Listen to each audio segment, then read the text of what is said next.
Seca jato, nem lava, nem polui, nem vaza. Seca. O que precisamos é de menos mimimi e mais ação, mais mudança.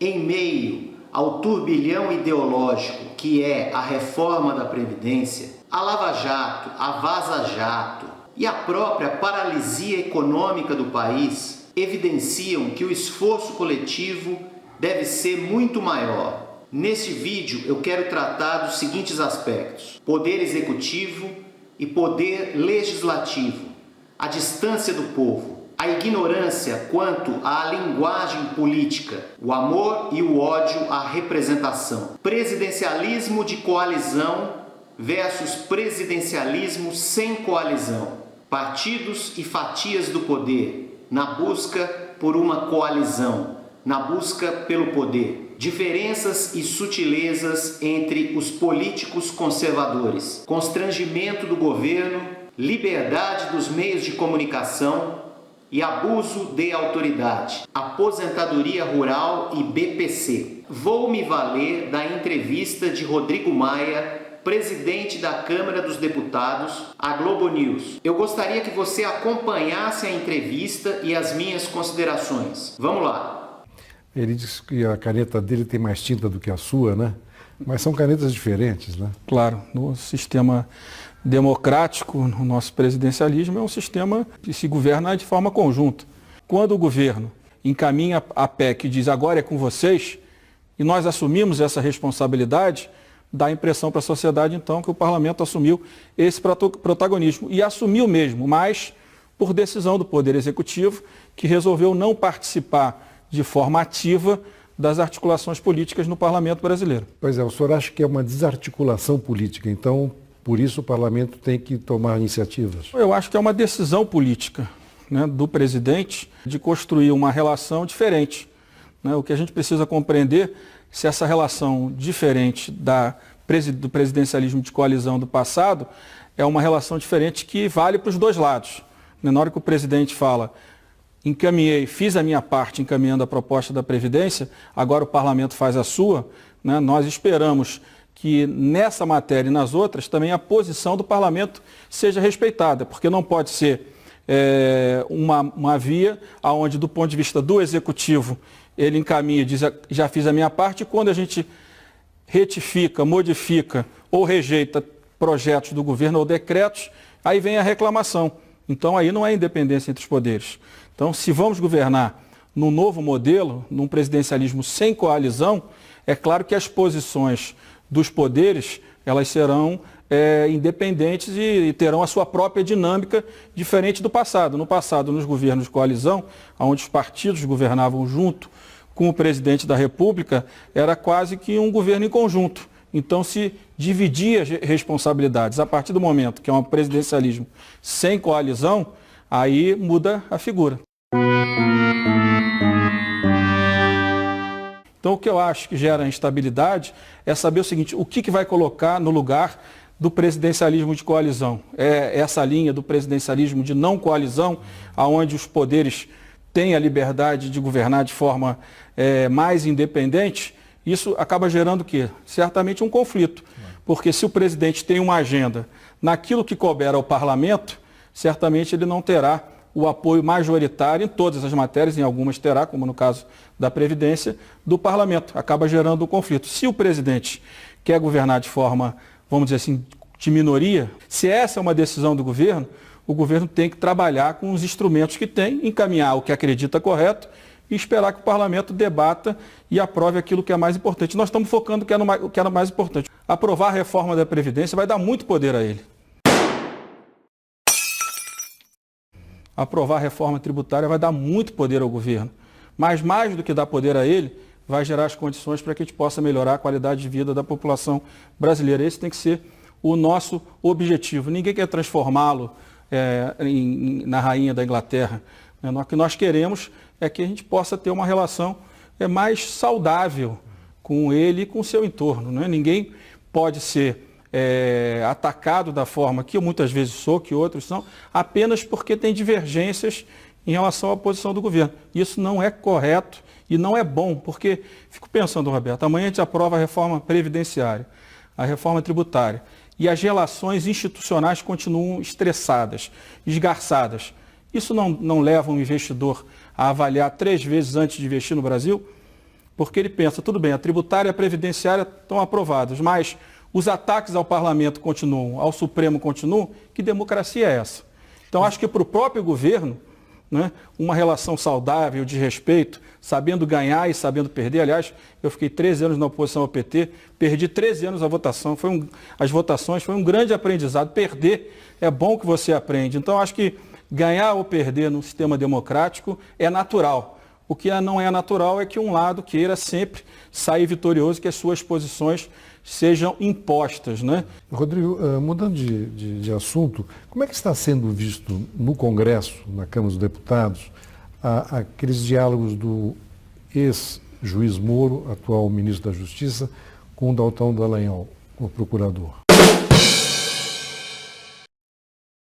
Olha, ele vem para a Câmara também falar? Olha, Roberto, ele me ligou no início da crise, eu disse a ele que não tinha nenhum encaminhamento de convocá-lo, né, que ele decidisse o que ele gostaria de fazer, não fiz nenhum pedido para que ele viesse à Câmara dos Deputados. No dia seguinte, o líder do governo, Major Olímpio, anunciou na reunião de líderes que ele viria dia 26. E agora ele cancelou, né? Certamente por alguma outra agenda urgente, mas certamente na outra semana ele deve ir à Câmara de Deputados. Eu tenho, nesse assunto, acho que como parece que são muitos anos de conversa, deixado que os temas avancem na sociedade, através dos sites, através dos jornais, e vamos deixar que a coisa caminhe. Eu acho que a gente não deve interferir num caso como esse. Não pareça que a gente está querendo, né, comemorar algum problema que outras pessoas estejam ocorrendo. Eu acho que o correto é que, na democracia, com a liberdade de imprensa, os meios de comunicação cumprem o seu papel e depois, com o tempo, é claro, o ministro Moro, que já tem feito a defesa em alguns episódios, certamente fará a defesa em outros episódios, que a gente gostaria que esse assunto tivesse uma solução para que a gente pudesse manter, inclusive, o nosso diálogo com o ministro do projeto anticrime que ele já encaminhou à Câmara dos Deputados. Pois é, o senhor acha que a questão do abuso de autoridade vai voltar a uma certa má vontade, digamos, dos parlamentares com o ministro? Olha, eu acho que é um ambiente de todas as instituições, né, inclusive do próprio Poder Judiciário, uma parte do Ministério Público, que entende que o projeto do abuso de autoridade é importante. O relator no Senado, o senador Rodrigo Pacheco, está conversando com todos, com o Ministério Público, com o Judiciário, e certamente vai apresentar um texto equilibrado, onde a gente possa aprovar, né, o abuso, né, mas que esse abuso não signifique restrição em nenhuma investigação. Eu acho que nós devemos deixar claro que as leis não podem ser criadas para inviabilizar aquele trabalho que foi feito, mas para evitar abusos que podem ter acontecido nesse ou em outros casos. Como é que estão suas relações hoje com o Paulo Guedes? Não, eu tenho uma admiração grande pelo ministro Paulo Guedes, né? Respeito muito o ministro Paulo Guedes, mas eu sei como é que nós chegamos até aqui com o relatório da reforma previdenciária. Por exemplo, o governo encaminhou na PEC, né, mudanças na aposentadoria rural e no BPC que eram muito duras contra os idosos e contra os aposentados rurais. Nós tiramos esses 2 itens. O governo parabenizou a decisão, viu que não havia necessidade de punir os brasileiros mais simples, que a gente fizesse em cima daqueles que têm uma renda maior. Então eu tenho uma relação boa, tenho admiração por ele. É claro que quando ele atacou o relatório, atacou a casa, e quando ele atacou a casa, o meu papel como presidente da Câmara é defender a nossa posição, até porque eu tenho muita convicção que o que nós estamos fazendo na Câmara dos Deputados nesses primeiros meses vai fazer história, né, para a política brasileira. Presidente, muito obrigado. Obrigado pela oportunidade. São muitas as contradições.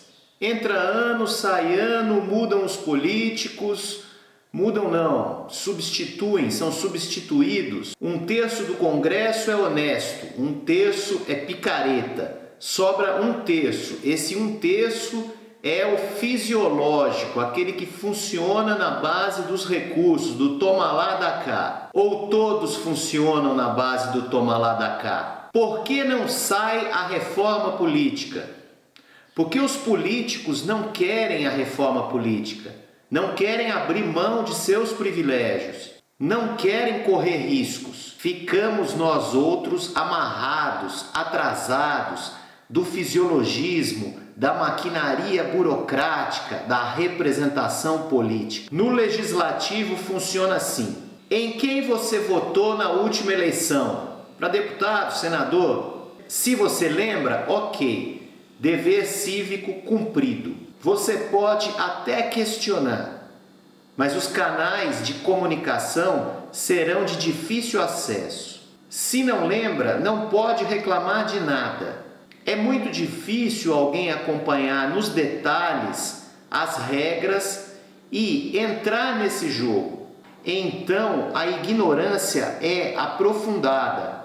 O nosso povo, machucado e exausto, não consegue rifar os políticos por meio dessas regras eleitorais. Seria necessário mudar a política por meio de uma reforma política. Menos políticos, menos leis, mais transparência. E o tal presidencialismo. Presidencialismo de coalizão ou sem coalizão.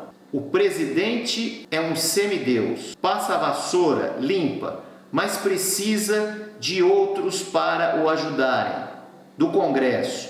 E a coalizão? A coalizão é uma retórica, não existe na prática. Uma tropa de choque de pitbulls com dentes abertos, vingadores bem ou mal intencionados, funcionam a favor do presidente ou contra ele. No fundo, presidencialismo de coalizão ou sem coalizão é presidencialismo. E talvez aqui nós precisássemos abandonar o presidencialismo e partir para o parlamentarismo. Aí você pode dizer, mas nós já tentamos em outras ocasiões. Sim, e agora? O que faremos diante de um presidente louco? Louco no sentido de faltar as mínimas condições para uma governabilidade. Até hoje, não construímos partidos fortalecidos, partidos verdadeiramente ideológicos. Falta aos nossos partidos programas razoáveis e, ao mesmo tempo, ousadia política. Falta ao sistema como um todo enxugar vários partidos. Falta aos partidos e aos líderes a humildade para necessariamente rever vários traços de nossa política. Coronelismo, paternalismo, arrogância, tudo isso precisa ser lavado. Lava-jato?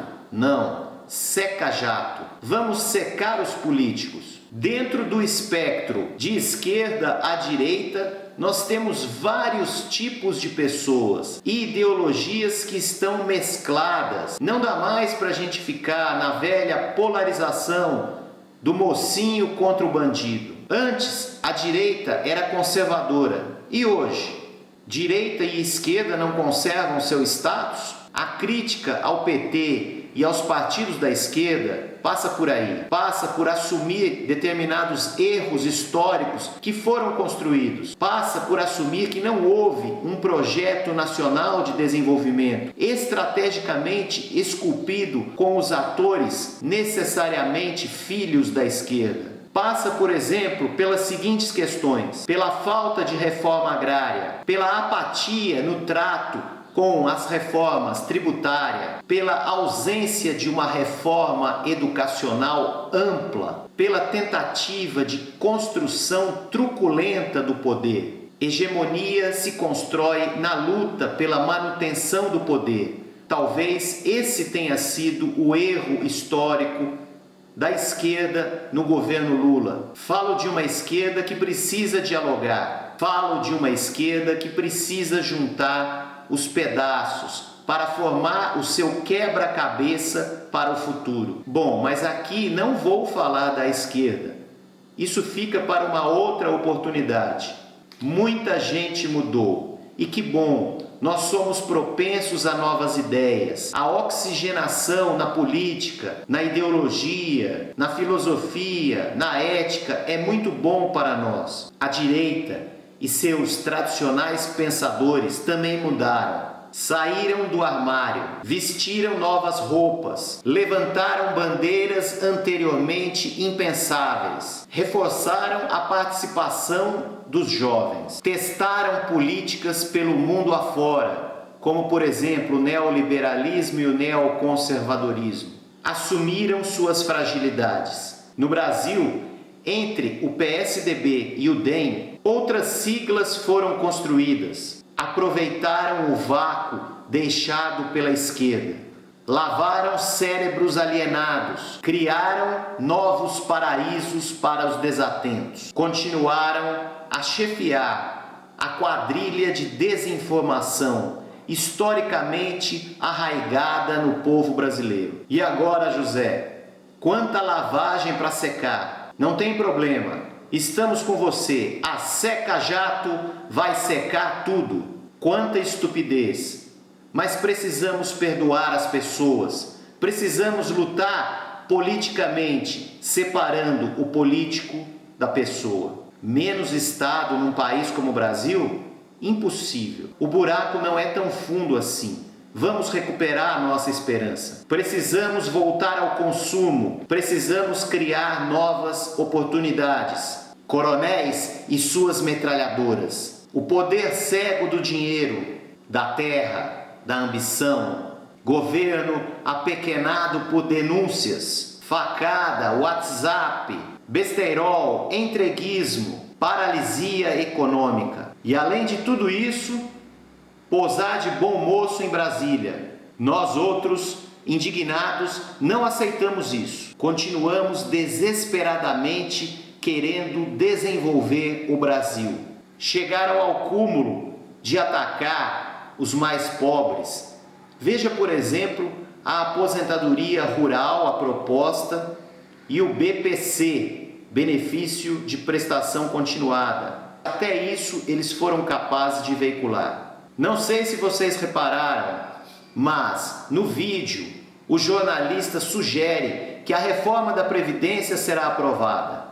Horas, como isso pode sair da boca de um jornalista? A partir do envolvimento da Globo News, no sentido de que defendem a reforma da Previdência há muito tempo, vão pingando aos poucos notícias, entrevistas, etc. sobre a reforma. Vamos refletir, vamos pensar em outras saídas.